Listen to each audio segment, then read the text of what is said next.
ایک دور تھا، ایک زمانہ تھا کہ ہر آدمی دوسرے کی اصلاح کی فکر کرتا تھا، اپنی اصلاح کی فکر کے ساتھ۔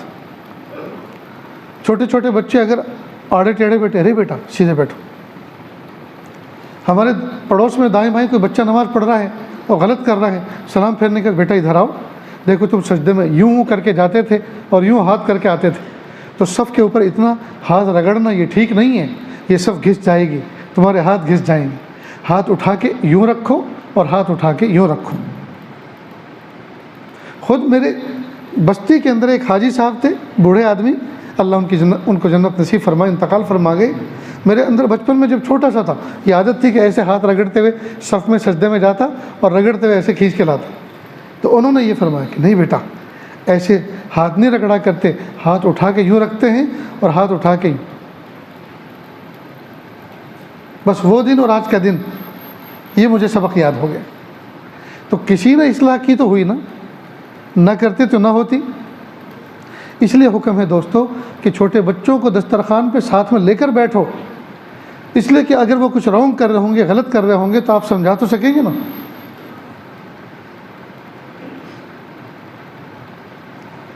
اللہ کے محبوب صلی اللہ علیہ وسلم کی خدمت میں 10 سال حضرت انس رضی اللہ عنہ رہے بچپن میں، تو محبوب صلی اللہ علیہ وسلم نے فرمایا ایک مرتبہ، حضرت انس رضی اللہ عنہ کا ہاتھ جو آگے پلیٹ رکھی ہوئی تھی بڑی سی، اس کے اندر کبھی ادھر کبھی ادھر، تو فرمایا یا غلام، اے بٹوے، اے بیٹے، یا غلام سم اللہ، اللہ کا نام لے کر کھانا کھاؤ، وکل مما یلیک، اور اپنے قریب سے کھاؤ، اپنے سامنے سے کھاؤ۔ یہ جو تمہارا ہاتھ ادھر ادھر دوڑ رہا ہے ایسا نہیں کھایا کرتے، اپنے سامنے سے کھانا چاہیے اور بسم اللہ کر کے کھانا چاہیے۔ تو دیکھیے محبوب صلی اللہ علیہ وسلم نے حضرت انس رضی اللہ عنہ جیسے بچے کی تربیت فرمائی نا۔